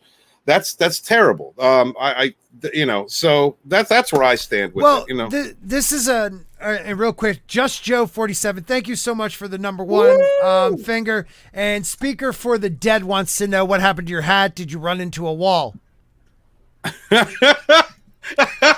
Damn, Nick, I think that's for you. Nick, bro. you brought some people over with you, didn't you? Yeah, guys, that hat's not really broken in. Boys to the yard. I love it. If you guys aren't subscribed to me, subscribe to everybody on the panel. There's links in the chat. Rennie and Makini have been doing an awesome job. Thank you both. You guys are rocking it. The trans thing. Let's see what I was a stepfather to a little girl when that all went down. The bathroom thing. I don't want some offender walking in. And Forbidden Ruin. I worked at a sex offender treatment facility when this was happening, this law trying to pass. That's my argument the whole time. It wasn't actual trans people because it was those that would take advantage of it. Yeah, it was the predators that saw an opportunity. They would go that far. They would dress up as the opposite sex just to abuse somebody if they could. That's who I worried about. Your move, Demi Lovato, small time says. Mr. Tickle Trunk says most trans people are normal. Yes, don't let the screeching morons on Twitter or activists make you think they're all crazy. Yeah, dude, I lived in Chicago, the heart of the city. Trust me, I used to go to this bar called Exit. It's the legendary venue where the punks, the goths, the ravers go to. The bondage types, and a lot of the trans community goes there. And a lot of them are very normal human beings who, honestly, they just want to have their peace in life and just to be left alone. They're not into all this thing where everyone wants to blow up about wanting to be like one of them. They just want to be left alone, but that's not what the media is perceiving as. Right. Hail chat. The party could start at Sporking News Podcast. Normie is here. I am the party. Scott Murphy, thank you, brother, for being here. I love this group of people tonight. But you're absolutely right, dude. You're absolutely right. And the bathroom thing was used because they knew it would trigger people. Yeah, that's why. Divide and conquer. Divide and conquer. For years, like Forbidden saying, like I went to a Catholic college while I lived on campus. I didn't really go to school. But there was unisex bathroom, and then there was male and female bathrooms. So you could walk in one bathroom where there was a girl showering. You could use that bathroom. If she decided to shower in that bathroom, she knew men could just walk in. It was like a communal bathroom, whatever. It was Clark University. I visited there the first time I was in high school visiting a friend of mine, and I walked into the bathroom, fucked up too. And I walked in and I'm peeing, and these two girls are taking a shower together. I'm like, I think I'm in the wrong bathroom, but why is there a urinal in here? That's the first time I knew of it.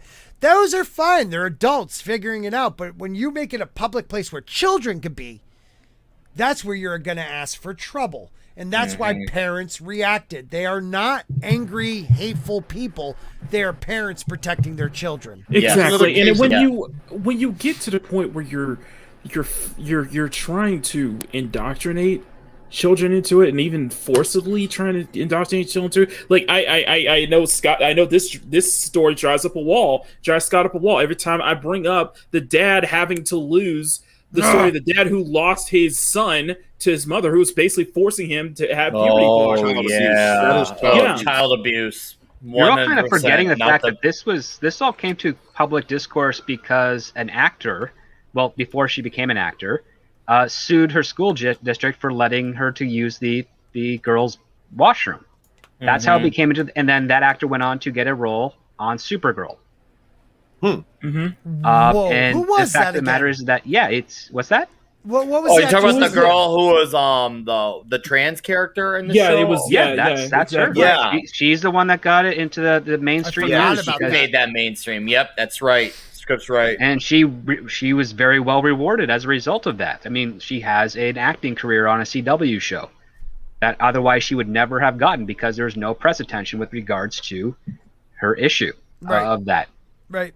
And that's kind of what spun this whole thing out of control. So she here monetized for her own gain a situation that, like, I don't have any doubts with regards to her commitment or whatever with regards to her biology of all that stuff. She is who she is. Right. But she definitely used it in a way that I would consider kind of a little unethical.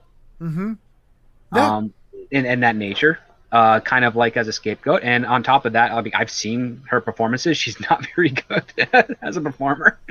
No. I hope she's taking some acting lessons and getting better. But Somehow this is clearly like this is some of the things that you have when it comes to a society that I would call like the desperation generation. Mm-hmm. They're so desperate for an attention, a safety net, something to do with them that they will use any tool that they have that doesn't require hard work to get what they want.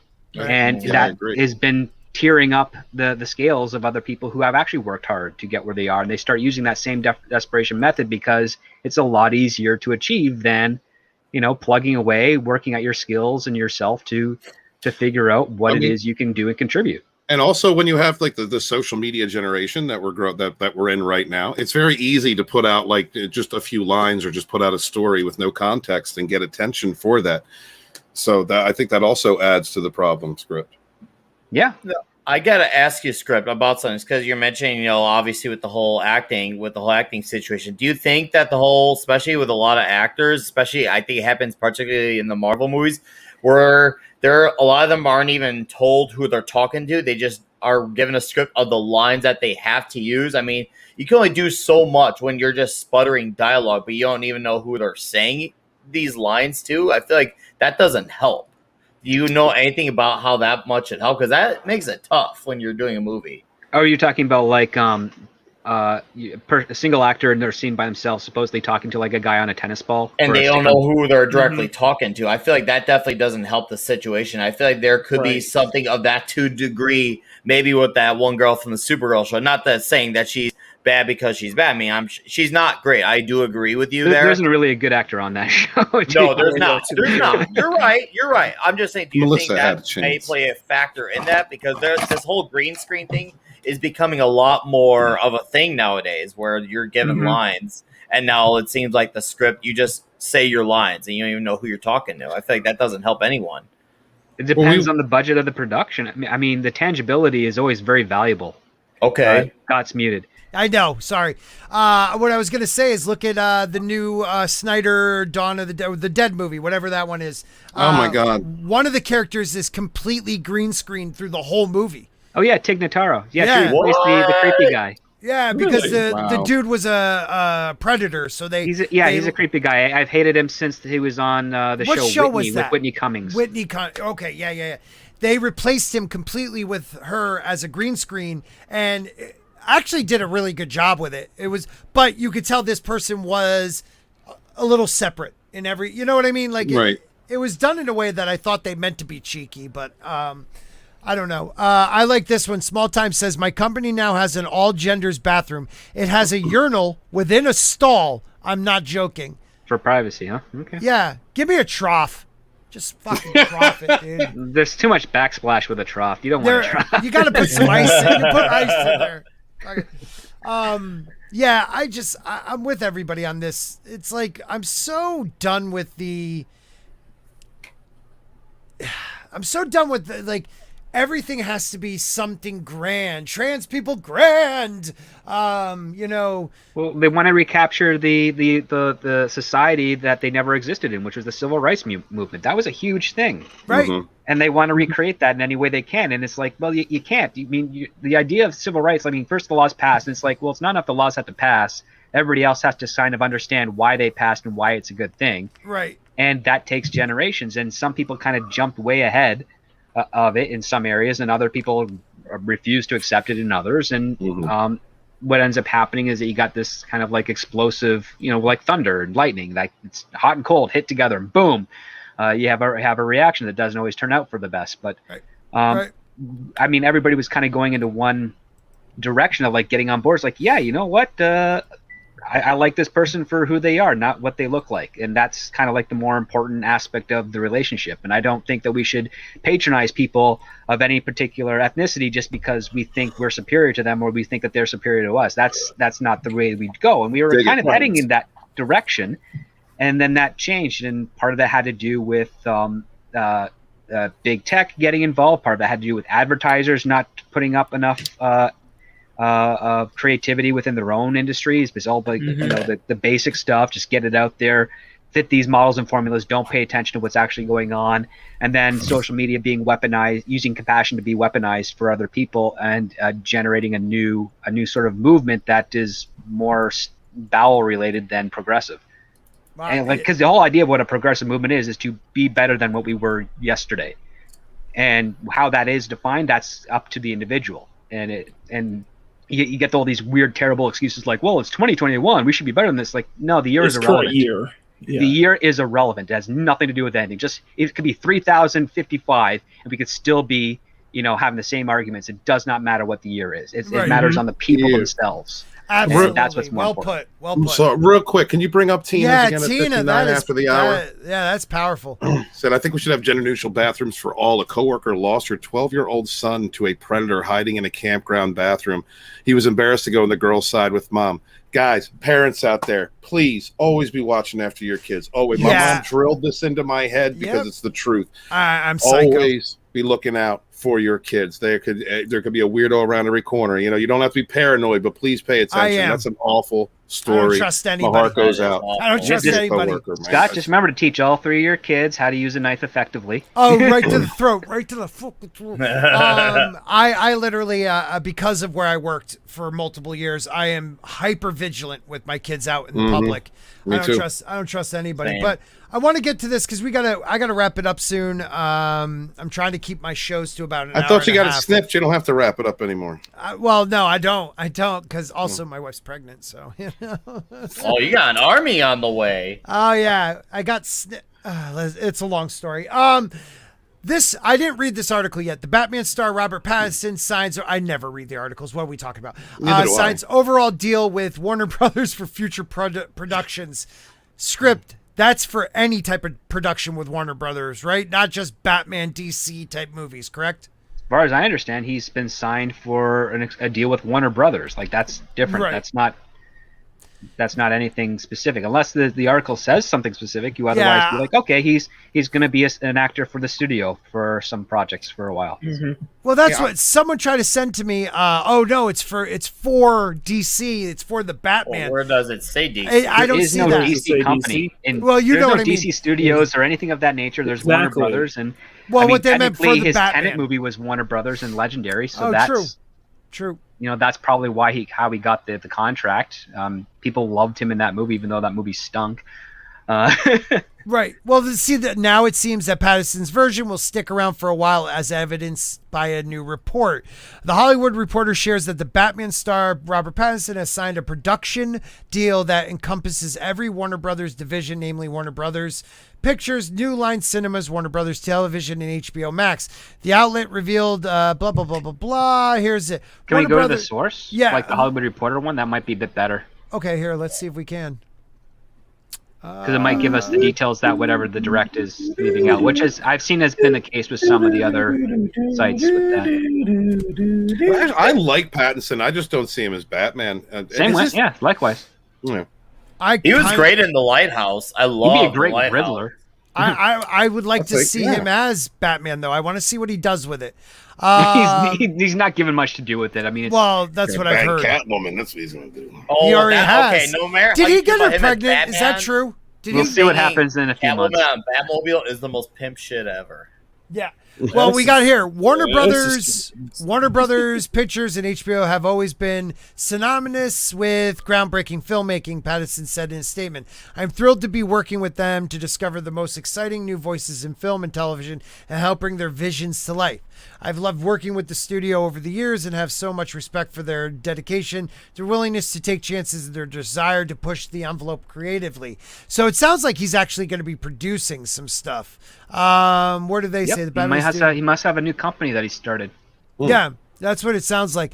We have been incredibly impressed with Rob's eye for identifying dynamic new filmmakers.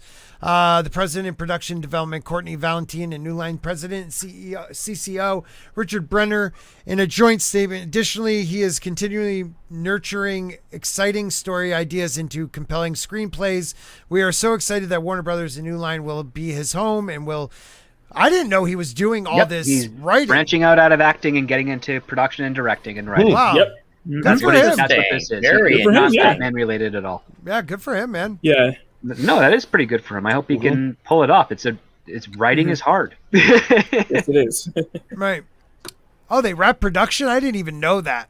Mhm. That was back in a month or March. two ago, Wow. yeah. I am so behind the times, man. I didn't even know they wrapped. Is anybody... I don't know, maybe it's like watching a train wreck. Like, I want to see what Spike Lee could do as Batman. He's a good actor. Like, I've seen him in other things where I thought he was very talented. It's just, you're going to see a CGI face over his face. That's the problem. Right, like, he did not work out. He didn't do anything. Yeah, and that to was a be problem. Batman. Him and Matt Reeves clashed a lot, and it's been out there in the open that they clashed a lot. And I do feel like, though, that tension may at least made for a good movie that might be maybe the only movie you see Pattinson do as Batman, but he's going to have a great future at Warner Bros. For years to come in general. Maybe. Discovery's taking over Warner Brothers under the auspices of AT&T, so we don't know what's going to happen. Is that for sure, Discovery? Yeah. Yes, it's a merger. Oh, so it's a merger. official. It's a merger. We don't know what's going to happen other than I suspect there's going to be a big cleaning house of the executives over there. So I think Emmerich, Killar, Sarnoff, Hamada, they're all going to be gone. Everyone underneath them is probably going to be gone. A lot of people from the Discovery side of things are probably going to take over and be your acting heads until they find newer people to fill those positions and restructure it. HBO Max is probably going to be the front load of AT&T. Warner Media is probably going to be I would be surprised if we don't get an announcement in middle of next year that Warner Media is going to be claiming bankruptcy to offshore a lot of debt that AT&T has incurred, and then they're going to file their Chapter 11 or Chapter 8, then restart and do what AT&T did in the early 2000s after their collapse in the 90s, which is basically just restart it as a new company, face probably another Warner subsidiary thing of AT&T to get themselves ahead financially, get themselves some good lines of credit with banks, and start producing films and some stuff again. It's going to be an interesting 2 years to follow to see what happens out of this merger. And I think it's going to look diametrically different to what Disney and Fox did. I think they're going to take a cue from that to make sure that whatever they do is great. So all your Snyderverse stuff, this Batman Pattinson thing, the Gotham show, sadly also the Bene Gesserit thing for Dune, all might be sacrificed for the future stuff. Not as a result of cleaning house, but just as they need to save some money and reinvest some things. So are you saying have no idea what's going to survive and So be wipe the axed. slate clean. So like kind of what you're saying, script is like this is kind of like the last of what they have left before they shift everything over to Discoveries. Yeah, it's considered a fire sale, as you will. Like that's what AT&T is doing. That's different than compared to other studios. Where other studios at that time, if someone new came in, everything would just be canceled and trashed immediately. Even if they finished production, there are studios that have movies that are finished that you will never see the light of day because they were transitioned before distribution was set. Right. In this case here, I think AT&T is just doing what they did as a service provider, which is you sell off all the packages you have, get as much money as you can out of those, and then you make your financial claims and rebrand and rebuild into something new. And I think that's going to be the case here. So the only thing that I would suspect that would survive would be whatever makes the most noise for them in a positive realm for their streaming service. And I think between everything that we've seen so far, I would not be surprised if we get a Ben Affleck Batman miniseries. They'll probably hit and do well. I hope we'll get a final release and some more details on the Bene Gesserit series, because I think that's going to do really well considering the fact that they're pushing for Dune to have a theatrical release with no streaming secondary window right away. Right, and I'm looking forward actually. I thought that was such a cool concept for a TV show. Yeah, me too. Yeah. So yeah, we're going to see a whole lot of weird things happening because HBO and AT&T, they are leading the way on the streaming wars at this point. They are going to be behind Amazon Prime and Netflix, I would say by the end of the year.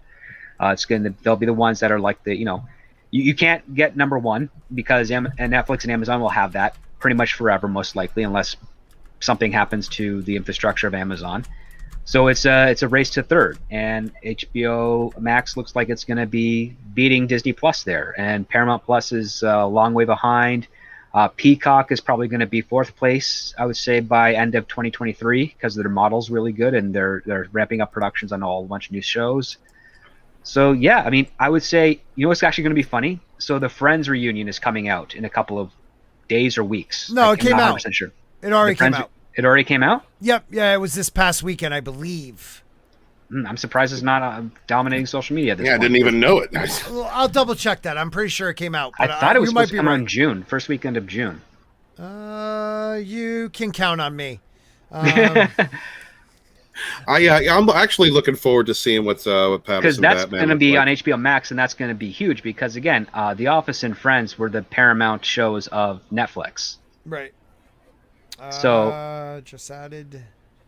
Oh, maybe I was wrong. I swore I thought it already came out, but you're probably right. Though. Don't listen to Scott, guys. Just don't do it. Someone told me it came out this weekend, and I also need to watch Mayor of Easttown. Someone told me that's really good. So I'm gonna start watching it, and if it's good enough, I might do some reviews on it. Everybody said Army of the Dead sucked. So wait, I watched it. It releases tomorrow, actually. Oh, that's what I meant. Tomorrow. Okay, so yeah, tomorrow we'll probably see a social media blitz of all these Friends stuff. Whether it's good or bad, I don't know, but it's probably going to be bigger than anything HBO Max has had prior because it's Friends, and it's the weirdest show ever. Not a show I particularly liked. I thought it was funny. I thought there was some really funny things. I thought it was okay here and there. Pivot. I liked it when they got neurotic. It was like later seasons where they started having the neuroses of each character. Yeah. I thought was actually funny, and I was dating someone at the time. It falls that into loved like the it, so- David E. Kelly syndrome, which is like they become so unrelatable because they have no actual problems. Exactly, Mhm. exactly. They have to create these weird neuroses. It's like, oh, we're going to lose the account. Nobody cares. Yeah, exactly. Like, it's just, exactly. oh, I slept with this chick. Yeah, it doesn't matter. Yeah. We were on a It really break. doesn't. Were they on a break? Were they not on a break? That's what I want to know. We're gonna That wrap is it up. still a lot of relationships. Yeah, right. We're gonna be wrapping it up, guys. This has been a fantastic show. I like this freeform shit. I'm loving it. The chat, you guys were on fire. I did put in the chat, guys. If anybody wants some Sporking News merch, there is a. Nice. That is a big spork. She never said that. But yeah, buy some merch. I actually bought my unborn son a onesie. So there will be a baby spork. Onesie? A little Nice. sporking onesie. I'll Are you going just to show dress him that up off. as a spork for Halloween? Some utensil.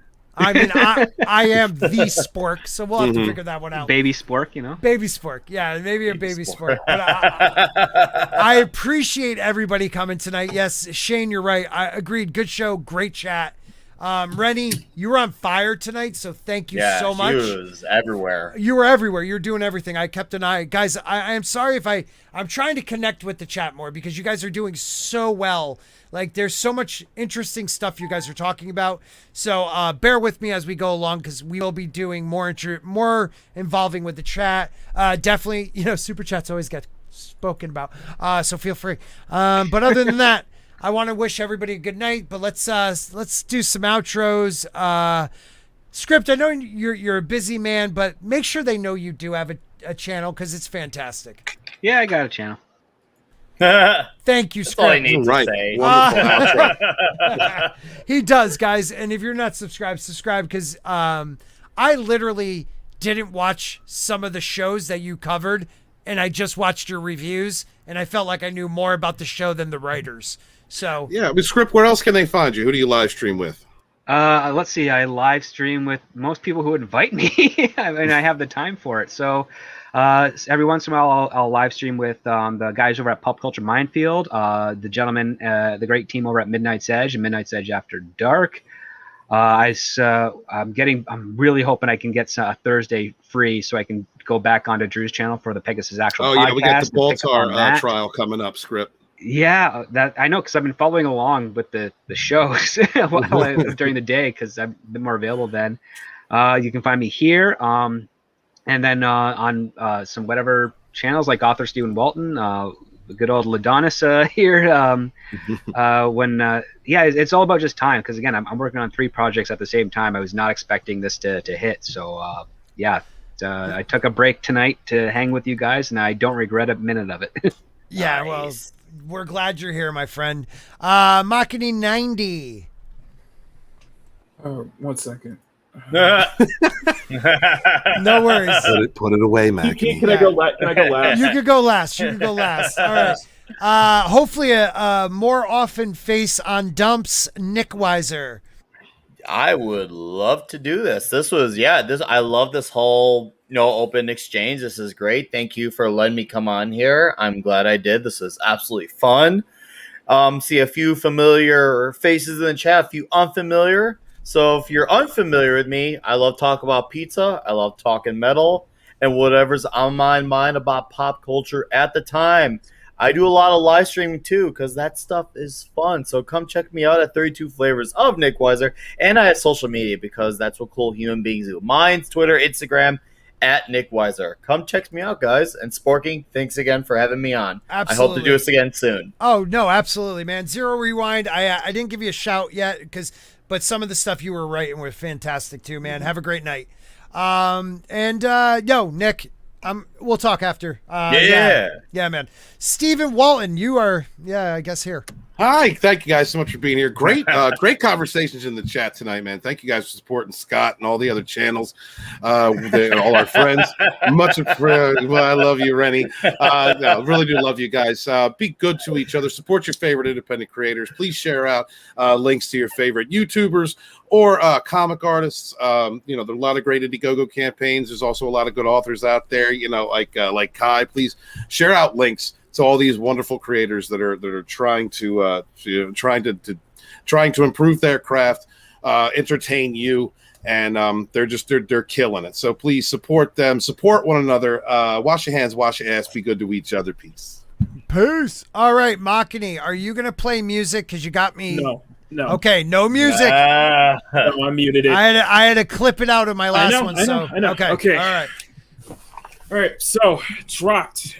So here's the lowdown. Earlier today we did our first Wednesday stream of Makini Live. We just dropped it. Thank you guys. Check that out if you can. If you missed that out, did some bubblegum curls, by the way. The next thing I want to bring up is I started a new video series called Inked Beauties. I showed the first one here. I've done here that you guys checked out. I will have another one tomorrow. I do this as a video series every Tuesday and Thursday at 2 p.m. Pacific on my channel. This is the preview for the next one. There's no audio in this one. I just keep it as it is. On top of that, of course, Sunday is Makini Live, and yeah, that's about it. We're pushing towards 1,000 this summer, and I'm going to be pumping out so much. I'm going to be pumping out a lot of videos. So by next week, I'm probably going to get a color video going along with whatever 2 of the Ink Beauties time-lapse videos I'll be doing as well. I already have 2 videos already set up for there. In addition to the streams as well. On top of that, that's about it. You guys, if you guys want to find me later, I'll be over on Ords' stream for the Fortnite chill and chat Wednesdays. But other than that, that's just about it. I got a lot of content, guys. I'm going to be pumping out a lot more content. I'm going to be very busy, I guess you could say. I'm going to be very busy trying to get stuff out, not just in videos, but just in art content as well on both my Twitter and Instagram, which you guys can follow me there. 572, we're trying to get to that next milestone, and I guess I haven't been probably more serious than ever trying to get to that freaking 1K mark. You'll get there. You'll get there, dude. You will. Yeah, it's just I'm pumping a lot of stuff out. So that's good. Guys, it'll work. It'll work. If you guys haven't subscribed, please do. Thanks, brother. If you guys enjoy the art content, please do, guys. It's worth your time. It's worth your viewing. Mac, I'm so proud of you, man. Just that we've seen you grow over the time that we've known each other, man. Congratulations, dude. You're going to get to 1K. You're doing good, brother. Just keep up the good work. Keep up the good work. It'll happen all of a sudden, so don't worry about it. It will happen. I haven't been doing this enough, so I am going to do this.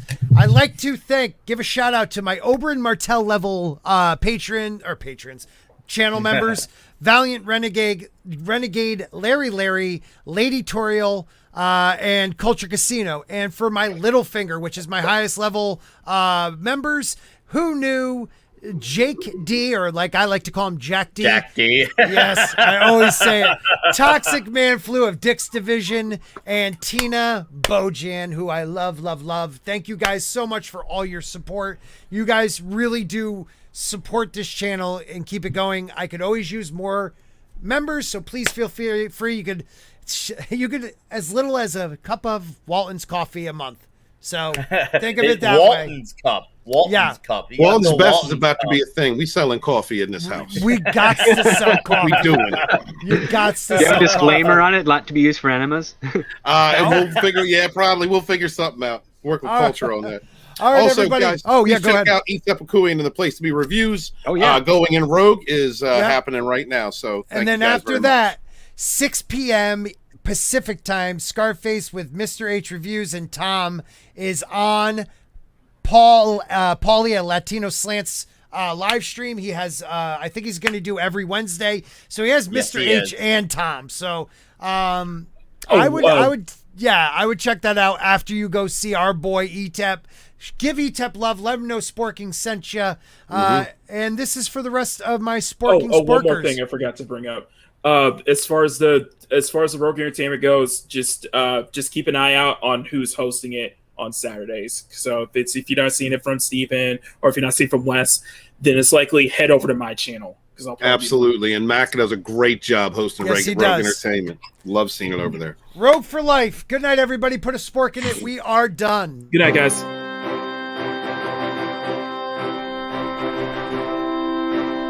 It's still gay. No, it's not. Look. Oh, shit. That's the wrong one. Hold on. Do